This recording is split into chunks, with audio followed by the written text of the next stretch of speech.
அமரர் கல்கியின் சிவகாமியின் சபதம் பாகம் 4 சிதைந்த கனவு. முதல் அத்தியாயம். அரண்ய வீடு. ஆயனரின் அரண்ய வீட்டைச் சுற்றி மீண்டும் மரங்கள் செழித்து வளர்ந்து வானோங்கி நின்றன. நெடுந்துயரம் படர்ந்திருந்த கிளைகளில் பசும் தழைகளும் இளந்தளிர்களும் அடர்ந்திருந்தன. சில விருட்சங்களில் மலர்கள் கொத்து கொத்தாய் குலுங்கின.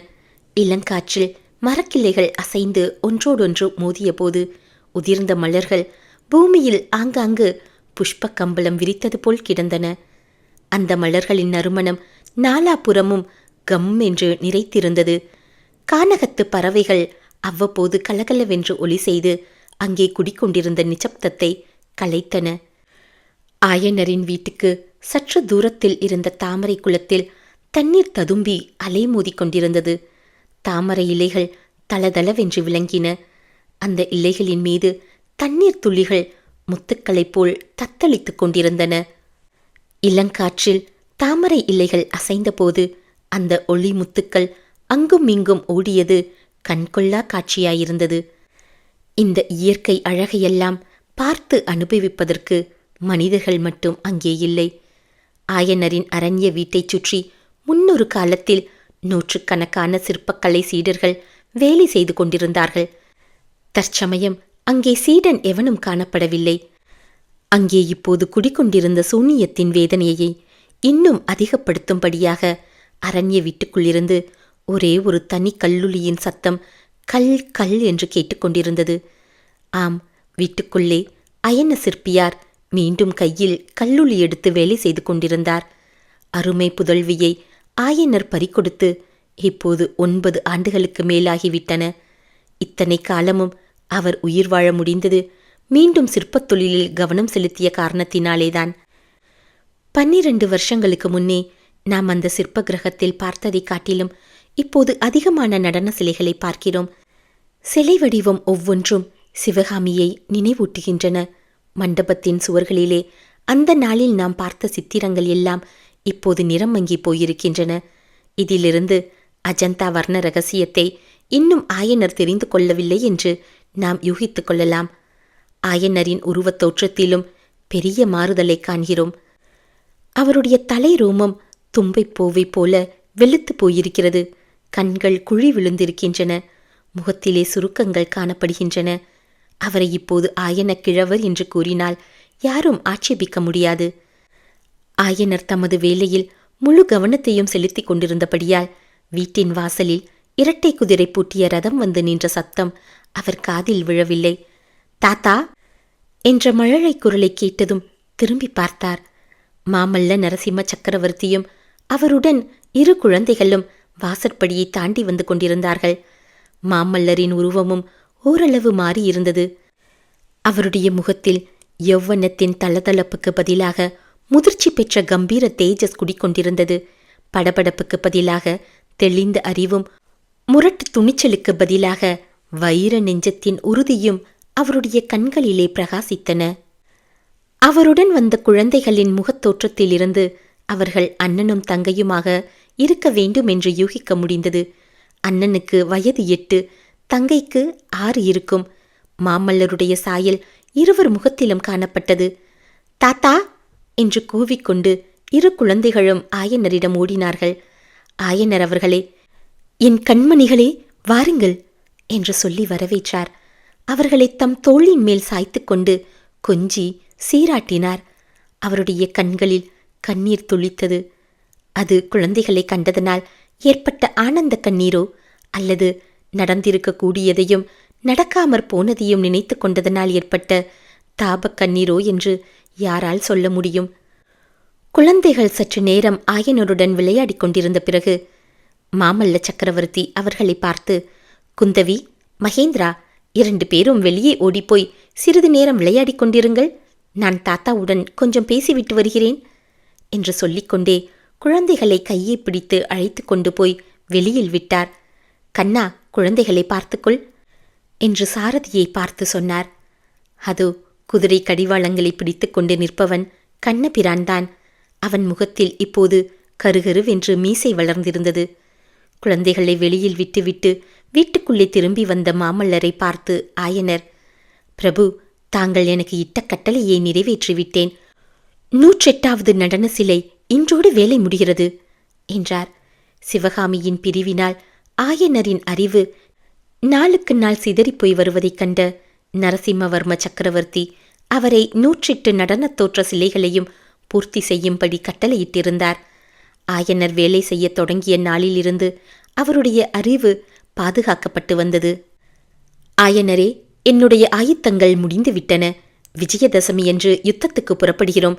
காலையில் ஆயுத பூஜை நடத்திவிட்டு மாலையில் வாதாபி யாத்திரை தொடங்குகிறோம் என்றார் மாமல்லர். ஐயா, நானும் கேள்விப்பட்டேன். திருக்கழுக்குன்றம் மலைச்சாரலில் வந்து சேர்ந்திருக்கும் மாபெரும் சைனியத்தை பற்றி குண்டோதரன் கூறினான். கண்ணு கெட்டிய தூரம் யானைப்படையும் குதிரைப்படையும் காலாட்படையும் ஒரே சேனா சமுத்திரமாயிருக்கிறதாமே. இன்னமும் வீரர்கள் வந்து சேர்ந்து கொண்டிருக்கிறார்களாமே. வாளும் வேலும் ஈட்டியும் மலைமலையாக குவிந்து கிடக்கின்றனவாமே. குண்டோதரன் வந்து சொன்னதை கேட்டதும் எனக்கே திருக்கழுக்குன்றம் போய் பார்க்க வேண்டும் என்று தோன்றியது. ஆயனரே, திருக்கழுக்குன்றத்தில் இறங்கியிருக்கும் படைகள் நமது சைனியத்தில் 1/3 பங்குதான். வடக்கே பொன்முகுழி நதிக்கரையில் ஒரு பெரிய சைனியம் நமது சேனாதிபதி பரஞ்சோதியின் தலைமையில் காத்திருக்கிறது. தெற்கே இருந்து பாண்டியனுடைய சைனியம் விரைந்து வந்து கொண்டிருக்கிறது. வராக நதிக்கு அருகில் வந்துவிட்டதாக இன்றுதான் செய்தி கிடைத்தது. பிரபு, என்னை மன்னிக்க வேண்டும். தாங்கள் காலங்கடத்தி கொண்டிருப்பதாக எண்ணி நொந்து கொண்டிருந்தேன். எப்பேற்பட்ட பகீரத பிரயத்தனம் செய்திருக்கிறீர்கள் என்று இப்போதுதான் தெரிகிறது. பகீரத பிரயத்தனம் என்றா சொன்னீர் ஆயனரே? ஆம் ஐயா. ஒரு சம்பவம் ஞாபகம் இருக்கிறதா ஆயனரே? மகேந்திர பல்லவரும் நானும் நீங்களும் கடல்மலை துறைமுகத்தில் பாறைகளை சுற்றி பார்த்து கொண்டிருந்தோம். திடீரென்று மழை பிடித்து கொண்டது. ஒரு பாறை 2ஆய் பிளந்தது போல் நடுவில் பள்ளமாயிருந்தது. பாறையில் பெய்த மழை தண்ணீர் அந்த பள்ளத்தின் வழியே தடதடவென்று கொட்டியது. ஆகாச கங்கை விழுகிறது என்று சொன்னேன். உடனே மகேந்திர பல்லவர், சிற்பத்துக்கு நல்ல விஷயம், இங்கே பகீரதன் தவத்தை சித்தரிக்கலாம் என்றார். நீங்களும் அதை ஒப்புக்கொண்டு சிற்பிகளை அழைத்து வேலை தொடங்கும்படி சொன்னீர்கள். அப்போது நான் தந்தையிடம் பகீரதன் கதையை சொல்லும்படி கேட்டுக்கொண்டேன். பகீரதன் கதையை அன்று மகேந்திர பல்லவரிடம் கேட்டபோது எனக்கு ஒரே வியப்பாயிருந்தது. பகீரதனுடைய தவத்துக்கு என்னென்ன இடையூறுகள் நேர்ந்தன. அவ்வளவையும் சமாளித்து அவன் எடுத்த காரியத்தை சாதித்ததை குறித்து பெரிதும் ஆச்சரியப்பட்டேன். இளம் பிள்ளை பிரயாயத்தில் அப்பாவிடம் கேட்ட அந்த கதை இப்போது எனக்கு வெகு உபயோகமாயிருந்தது. ஆயனரே, வாதாபியிலிருந்து நான் உங்கள் குமாரியை அழைத்து வராமல் திரும்பி வந்தபோது 3 வருஷத்துக்குள்ளே படை திரட்டி கொண்டு வாதாபிக்கு போகலாம் என்று எண்ணியிருந்தேன். வரும் வழியெல்லாம் அவ்வாறுதான் நானும் பரஞ்சோதியும் திட்டம் போட்டு கொண்டு வந்தோம். 3 வருஷத்தில் நடத்த எண்ணிய காரியத்துக்கு 9 வருஷமாகிவிட்டது. பல்லவேந்திரா, 9 வருஷமாயிற்று என்றா சொன்னீர்கள்? 9 யுகம் ஆனதாக எனக்கு தோன்றுகிறது. எனக்கும் அப்படித்தான் ஆயனரே. சிவகாமியை பார்த்து பல யுகமாகிவிட்ட மாதிரிதான் தோன்றுகிறது. ஆனாலும் நான் என்ன செய்ய முடியும்? 2 வருஷம் நாட்டில் மழை இல்லாமல் பஞ்சமாய் போயிற்று. 1 வருஷம் பெருமழையினால் நாசங்கள் நேர்ந்தன. இலங்கை இளவரசன் மாமன்னவனுக்கு ஒத்தாசை செய்ய வேண்டி வந்தது. பாண்டியனுக்கும் சேரனுக்கும் மூண்ட சண்டையில் தலையிட்டு சமாதானம் செய்விக்க வேண்டியிருந்தது. இத்தகைய காரணங்களினால் மனசோர்வு ஏற்பட்ட போதெல்லாம் அடிக்கடி துறைமுகத்துக்குச் சென்று பகீரதனுடைய தவச்சிற்பத்தை பார்த்தேன். மீண்டும் ஊக்கமும் தைரியமும் அடைந்தேன். கடைசியில் பகீரதன் முயற்சி பலிதமடைந்தது போல் என்னுடைய பிரயத்தனமும் பூர்த்தியடைந்து விட்டது. அடுத்த வாரத்தில் போருக்கு புறப்படப் போகிறேன். பிரபு, இது என்ன, புறப்படப் போகிறேன் என்று சொல்கிறீர்கள் என்று கேட்டார் ஆயனர். வேறு என்ன சொல்ல வேண்டும் ஆயனரே? புறப்படப் போகிறோம் என்று சொல்ல வேண்டும் பல்லவேந்திரா. இன்னும் எத்தனை காலம் நான் உயிரோடு இருப்பேனோ தெரியாது. சிவகாமியை ஒரு தடவை கண்ணாலே பார்த்துவிட்டாவது கண்ணை மூடுகிறேன். மாமல்லர் தம்முடைய கண்களில் துளித்த கண்ணீரை துடைத்து கொண்டு, ஐயா, உம்முடைய மகளுக்காக நீர் உயிர் வாழ்ந்தே ஆக வேண்டும். சாவை பற்றி நினைக்கவே வேண்டாம். நீங்கள் வந்தே தீர வேண்டுமென்றால் அழைத்து போகிறேன். விஜயதசமி என்று புறப்பட ஆயத்தமாயிருங்கள் என்றார். 1ஆம் அத்தியாயம் நிறைவு பெற்றது. இரண்டாம் அத்தியாயம். மானவன்மன். திருக்கழுக்குன்றத்தைச் சுற்றிலும் விசாலமான பிரதேசத்தில் பல்லவ சைனியம் தண்டு இறங்கியிருந்தது. அந்த குன்றின் உச்சியில் வீற்றிருந்த சிவபெருமானாகட்டும், அந்த பெருமானை தினந்தோறும் வந்து வழிபட்டு பிரசாதம் உண்டு சென்ற கழுகுகளாகட்டும், அதற்கு முன்னால் அக்குன்றின் சாரலில் அம்மாதிரி காட்சியை எப்போதும் பார்த்திருக்க முடியாது. குன்றின் மேலிருந்து வடக்கே நோக்கினால் கண்ணுக்கு எட்டிய தூரத்துக்கு ஒரே யானைகள், யானைகள், யானைகள். உலகத்திலே இத்தனை யானைகள் இருக்க முடியாது. இவ்வளவு யானைகளும் ஒரே இடத்தில் வந்து சேர்ந்திருப்பதினால் பூமி நிலை பெயர்ந்து விடாதா என்றெல்லாம் பார்ப்பவர்கள் மனதில் சந்தேகத்தை கிளப்பும்படியாக எல்லையில்லாத தூரம் ஒரே யானை மயமாக காணப்பட்டது. கிழக்கே திரும்பி பார்த்தால் உலகத்திலே குதிரைகளை தவிர வேறு ஜீவராசிகள் இல்லை என்று சொல்லத் தோன்றும். எல்லாம் உயர்ந்த ஜாதி குதிரைகள். அரபு நாட்டிலிருந்தும் பாரசீகத்திலிருந்தும் கப்பலில் வந்து மாமல்லபுரம் துறைமுகத்தில் இறங்கியவை. வெள்ளை நிறத்தவை, சிவப்பு நிறத்தவை, பளபளப்பான கரிய நிறமுடையவை, சிவப்பு நிறத்தில் வெள்ளை புள்ளி உள்ளவை. ஆஹா, அந்த அழகிய மிருகங்களை பார்த்து கொண்டே இருக்கலாம் என்று தோன்றும். போர்க்களத்துக்கு போகும் இந்த 16,000கணக்கான குதிரைகள், எவ்வளவு குதிரைகள் உயிரோடு திரும்பி வருமோ என்று நினைத்து பார்த்தால் கதி கலங்கும். தென்புறத்தில் கண்ணுக்கெட்டிய தூரம் குதிரைகள் பூட்டிய ரதங்களும் ரிஷபங்கள் பூட்டிய வண்டிகளும் பொதி சுமக்கும் மாடுகளும் ஒட்டகங்களும் கோவேரி கழுதைகளும் காணப்பட்டன. வண்டிகளிலே தானிய மூட்டைகளும் துணி மூட்டைகளும் கத்திகளும் கேடயங்களும் வாள்களும் வேல்களும் ஈட்டிகளும் சூலங்களும் வில்களும் அம்பரா தூணிகளும் இன்னும் விதவிதமான விசித்திர ஆயுதங்களும் பிரம்மாண்டமான வடக்கயிறுகளும் நூல் ஏணிகளும் கொக்கிகளும் அரிவாள்களும் மண்வெட்டிகளும் தீப்பந்தங்களும் தீவர்த்திகளும் அடுக்கப்பட்டிருந்தன. வண்டியில் ஏற்றப்படாமல் இன்னும் எத்தனையோ ஆயுதங்களும் மற்ற கருவிகளும் மலைமலையாக ஆங்காங்கு கிடந்தன. ஓரிடத்தில் மலை போல குவிந்திருந்த தாழாங்குடைகளை பார்த்தால் அவற்றைக் கொண்டு பூமியின் மீது ஒரு சொட்டு மழை கூட விழாமல் வானத்தையே மூடி மறைத்து விடலாம் என்ற எண்ணம் உண்டாகும். தெற்கே திரும்பினால், அம்மம்மா, பூவுலகத்தில் உள்ள மனிதர்கள் எல்லாம் இங்கே திரண்டு வந்திருக்கிறார்களா என்ன? அப்படி கணக்கிட முடியாத வீரர்கள் ஈ மொய்ப்பது போல தரையை மொய்த்து கொண்டு நின்றார்கள். ராவணேஸ்வரனுடைய மூல பல சைனியம் என்று நாம் கேள்விப்பட்டிருக்கும் மகா சைனியத்திலே கூட வீரர்களின் எண்ணிக்கை இவ்வளவு இருந்திருக்குமா என்று சொல்ல முடியாது. இவ்விதம் அந்த 4 வகைப்பட்ட பல்லவ சைனியமும் தண்டு இறங்கியிருந்த பிரதேசம் முழுவதிலும் ஆங்காங்கு ரிஷப கொடிகள் வானலாவி பறந்து காற்றில் ஆடிக்கொண்டிருந்தன. மேற்கூறிய சேனா சமுத்திரத்தை அணுகி மாமல்ல நரசிம்ம சக்கரவர்த்தியானவர் ரதத்தில் வந்து கொண்டிருந்தார். அவரை தூரத்திலே பார்த்ததும் பூரண சந்திரனைக் கண்டு ஆங்காலித்து பொங்கும் சமுத்திரத்தைப் போல அந்த சேனா சமுத்திரத்தில் மகத்தான ஆரவாரம் ஏற்பட்டது. சங்கங்களும் தாரைகளும் பேரிகைகளும் முரசுகளும் கடுமுகங்களும் சமுத்திர கோஷங்களும் சேர்ந்தாற்போல் முழங்கிய போது எழுந்த பேரொளியானது நாற்றிசைகளிலும் பரவி வான முகடு வரையில் சென்று அங்கிருந்து கிளம்பி எதிரொலியோடு மோதி கொந்தளிக்கும் கடலில் அலைகள் ஒன்றோடொன்று தாக்கி உண்டாக்குவது போன்ற பேரமளியை உண்டாக்கியது. இன்னும் அந்த வீரர் பெருங்கூட்டத்தில் 1000 வலிய குரல்களிலிருந்து மாமல்லர் வாழ்க, புலிகேசி வீழ்க, காஞ்சி உயர்க, வாதாபிக்கு நாசம் என்பன போன்ற கோஷங்கள் காது செவிடுபடும்படியான பெருமுழக்கமாக ஏகோபித்து எழுந்து வானமும் பூமியும் அதிரும்படி செய்தன. இப்படி ஆரவாரித்து மாபெரும் சைனியத்திலிருந்து தனியே பிரிந்து உயர்ந்த ஜாதி குதிரை மீது ஆரோகணித்திருந்த ஒரு கம்பீர புருஷன் சக்கரவர்த்தியின் ரதத்தை எதிர்கொள்வதற்காக முன்னோக்கிச் சென்றான். ரிஷப கொடி ஏந்திய வீரர் இருவர் அவனைத் தொடர்ந்து பின்னால் சென்றார்கள். அப்படி மாமல்லரை எதிர்கொள்வதற்காக சென்றவன்தான் மானவன்மன் என்னும் இலங்கை இளவரசன். இந்த மானவன்மனுடைய தந்தையும் மகேந்திர பல்லவரும் நண்பர்கள். மகேந்திர பல்லவரைப் போலவே மானவன்மனுடைய தந்தையும் கலைகள் வளர்ப்பதில் ஈடுபட்டு அரசியலை அதிகமாக கவனியாது விட்டிருந்தார்.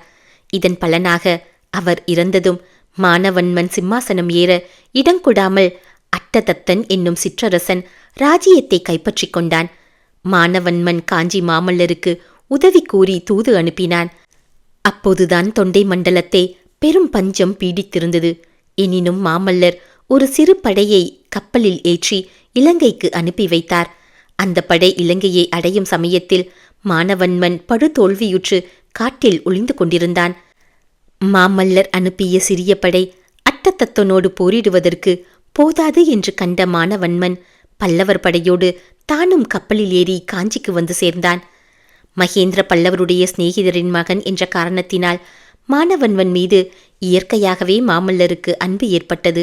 அதோடு அயல் நாட்டிலிருந்து தம்மை நம்பி வந்து அடைக்கலம் புகுந்தவனாகையால் அன்போடு அனுதாபமும் சேர்ந்து அழியாத சிநேகமாக முதிர்ச்சி அடைந்தது. வெகு சீக்கிரத்தில் இணை பிரியாத தோழர்கள் ஆனார்கள். மாமல்லர் பரஞ்சோதிக்கு தமது இருதயத்தில் எந்த ஸ்தானத்தை கொடுக்க விரும்பினாரோ அந்த ஸ்தானத்தை இப்போது மானவன்மன் ஆக்கிரமித்துக் கொண்டான். உண்மையில் மாமல்லருக்கும் பரஞ்சோதிக்கும் மனமொத்த அந்தரங்க சிநேகிதம் எப்போதும் ஏற்படவே இல்லை. ஏனெனில் பரஞ்சோதியின் உள்ளத்தில் மாமல்லர் புராதன சக்கரவர்த்தி குலத்தில் உதித்தவராகையால் தாம் அவரோடு சரிநிகர் சமானமாக முடியாது என்ற எண்ணம் எப்போதும் இருந்து வந்தது. அதோடு 9 வருஷத்துக்கு முன்னால் வாதாபியிலிருந்து திரும்பி வந்ததிலிருந்து சேனாதிபதி பரஞ்சோதி படையெடுப்புக்கு வேண்டிய ஆயுதங்களில் முழுவதும் கவனம் செலுத்தியிருந்தார். ஊர் ஊராக சென்று வீரர்களை திரட்டுவதிலும் அவர்களுக்கு போர் பயிற்சி அளிப்பதிலும் அவர்களில் யானைப்படை குதிரைப்படைகளுக்கு ஆட்களை பொறுக்கி அமைப்பதிலும் ஆயுதங்கள் சேகரிப்பதிலும் அவர் பரிபூர்ணமாய் ஈடுபட்டிருந்தார். மாமல்லரிடம் சிநேகித சல்லாபம் செய்வதற்கு அவருக்கு நேரமே இருப்பதில்லை. எனவே மாமல்லருக்கு மனமுத்து பழகுவதற்கு வேறொருவர் தேவையாயிருந்தது. அந்த தேவையை இலங்கை இளவரசன் மானவன்மன் பூர்த்தி செய்வித்தான். மானவன்மன் இலங்கையிலிருந்து காஞ்சி வந்தவுடனே மாமல்லர் அவனுடைய உதவிக்காக பெரிய சைனியத்தை அனுப்பி வைப்பதாக கூறினார். ஆனால் அப்போது வாதாபி படையெடுப்புக்கு சைனியம் திரட்டப்பட்டு வந்ததே மானவன்மன் அறிந்ததும் அந்த சைனியத்தில் ஒரு பெரும் பகுதியை பிரித்து கொண்டு போக விரும்பவில்லை என்பதை தெரிவித்தான்.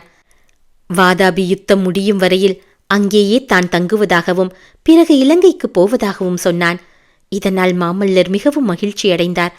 அச்சமயம் இலங்கைக்கு பெரிய சைனியம் அனுப்புவதற்கு சேனாதிபதி பரஞ்சோதி ஆட்சேபிப்பார் என்ற பயம் மாமல்லருக்குள் உள்ளுக்குள் இருந்தது. எனவே மானவன்மன் இலங்கை படையெடுப்பை பிறகு பார்த்து கொள்ளலாம் என்று சொன்னது நரசிம்மவர்மருக்கு மிக்க திருப்தி அளித்தது. மானவன்மனுடைய பெருந்தன்மையை பற்றியும் சுயநலமில்லாத உயர்ந்த குணத்தை பற்றியும் எல்லாரிடமும் சொல்லி பாராட்டினார். பின்னர் வாதாபி படையெடுப்புக்குரிய ஆயுத்தங்களில் மானவன்மனும் பரிபூர்ணமாய் ஈடுபட்டான். முக்கியமாக யானைப்படை போரில் மானவன்மனுக்கு விசேஷ சாமர்த்தியம் இருந்தது. எனவே யானைப்படைகளை போருக்கு பயிற்சி செய்வதில் அவன் கவனத்தை செலுத்தினான். புலிகேசி முன்னம் படையெடுத்து வந்தபோது அவனுடைய பெரிய யானைப்படைதான் அவனுக்கு ஆரம்பத்தில் வெற்றி அளித்ததென்றும் யானைப்படை போதிய அளவில் இல்லாதபடியாலேயே மகேந்திர பல்லவர் பின்வாங்கவும் கோட்டைக்குள் ஒளியவும் நேர்ந்தது என்றும் பரஞ்சோதியும் மாமல்லரும் அறிந்திருந்தார்கள்.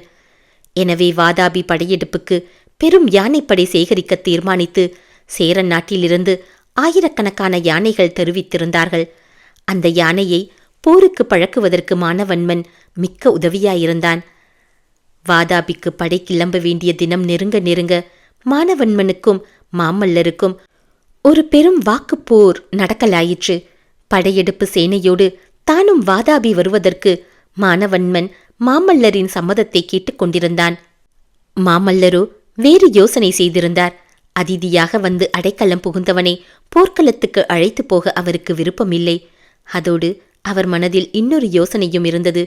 தாமும் பரஞ்சோதியும் வாதாபிக்கு சென்ற பிறகு காஞ்சி ராஜ்யத்தை கவனித்துக் கொள்ளவும் அவசியமான போது தளவாட சாமான்கள், உணவுப் பொருட்கள் முதலியவை சேர்த்து போர்க்களத்துக்கு அனுப்பி வைக்கவும் திறமையுள்ள ஒருவர் காஞ்சியில் இருக்க வேண்டும். அதற்கு மானவன்மனை விட தகுதியானவர் வேறு யார்?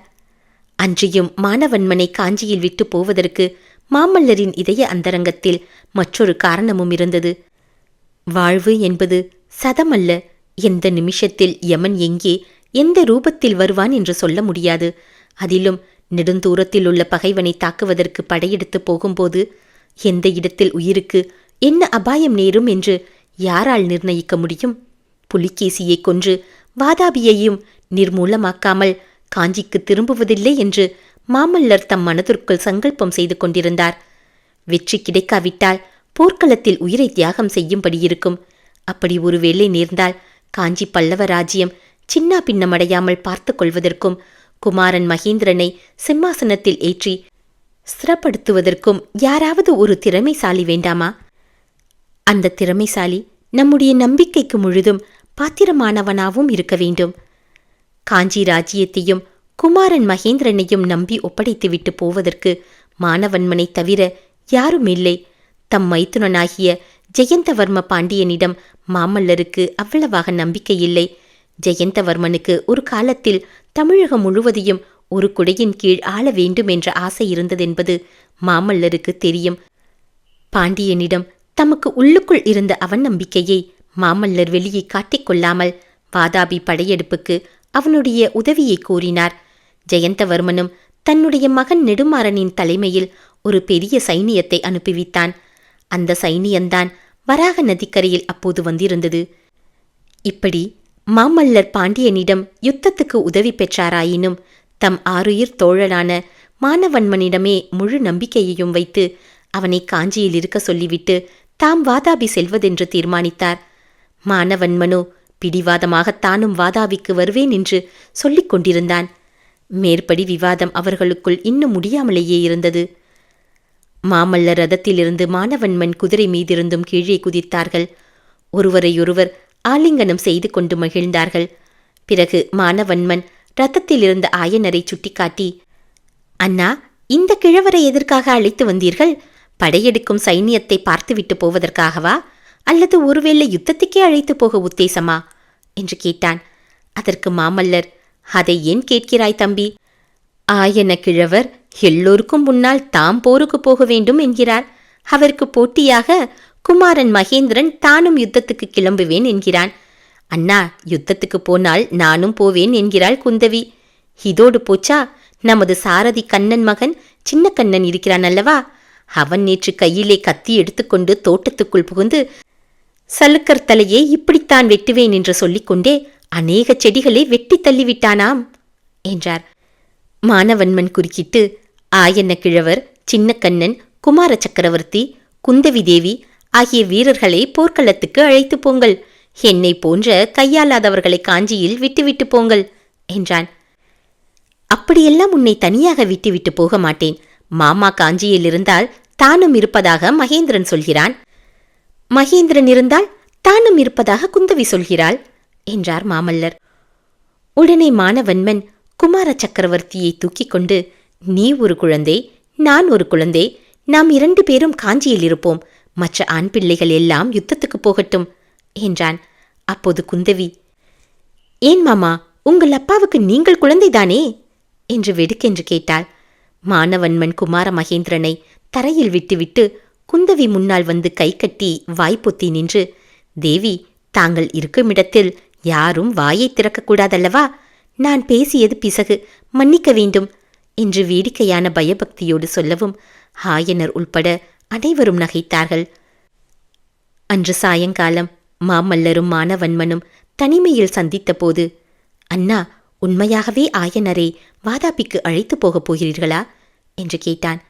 ஆமாம் தம்பி, 2 முக்கிய காரணங்களுக்காக அவரை அழைத்து போகிறேன். முதலாவது, நம் படை வீரர்கள் தூர தேசத்தில் இருக்கும்போது காலொடிந்த கிழவரை பார்த்ததும் அவருடைய புதல்வியை நினைத்தும் மன உறுதி கொள்வார்கள். அதோடு யாருக்காக இத்தகைய பெருஞ்சேனை திரட்டிக்கொண்டு படையெடுத்துச் செல்கிறோமோ அவளை ஒருவேளை உயிரோடு மீட்க முடிந்தால் உடனே யாரிடமாவது ஒப்புவித்தாக வேண்டுமல்லவா? அவளுடைய தந்தையிடமே ஒப்புவித்துவிட்டால் நம் கவலையும் பொறுப்பும் விட்டது என்றார் மாமல்லர். அப்போது அவர் விட்ட பெருமூச்சு மானவன்மனுடைய இருதயத்தில் ஒரு பெரும் வேதனையை உண்டாக்கியது. 2ஆம் அத்தியாயம் நிறைவு பெற்றது.